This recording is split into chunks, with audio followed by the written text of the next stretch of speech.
আমার এক প্রতিবেশী কাকিমা আছে।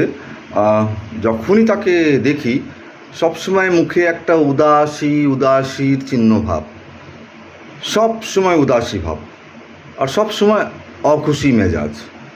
ও গড!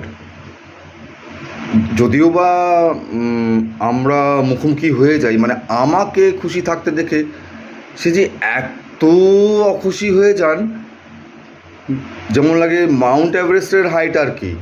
ওনার অখুশি ভাবটা মানে হিস্টোগ্রামের উচ্চতাও ছুঁয়ে যায়। যা কিছু করি, ভাবুন আমি কথা বলছি কারোর সাথে, এই দিদির সাথে ফোনে কথা বললাম কি কারোর সাথে কথা বললাম, এমনিতে টাওয়ার পাওয়া যায় না আজকাল, টাওয়ার পাওয়া ভারী কষ্ট। সেই জন্য একটু বারান্দায় দাঁড়িয়ে গিয়ে কথা বলি, তাতেও অখুশি মেজাজ। একটু গান করি, যেহেতু একা একা থাকি,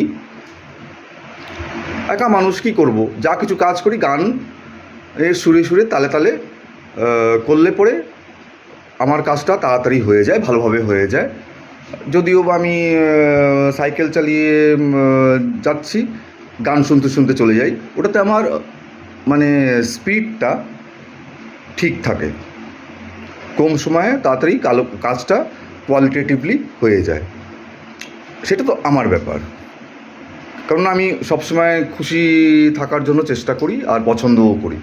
কিন্তু ওনাকে যা দেখবো না, বাপ রে বাপ, ওনার মেজাজটা যা থাকে অখুশির আর দুঃখ, এত দুঃখী।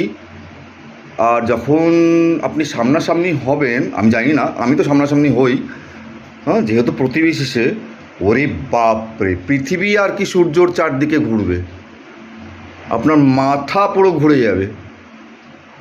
365 ডিগ্রিজ কি বলবো, তার থেকেও বেশি। যাই হোক, আমি তো বলি যে এত রাশি আছে, যেমন আমার মেষ রাশি, আমার দিদির মকর রাশি, আরও শুনছি যে শনিদেব মীন রাশিতে স্থানান্তর করেছেন।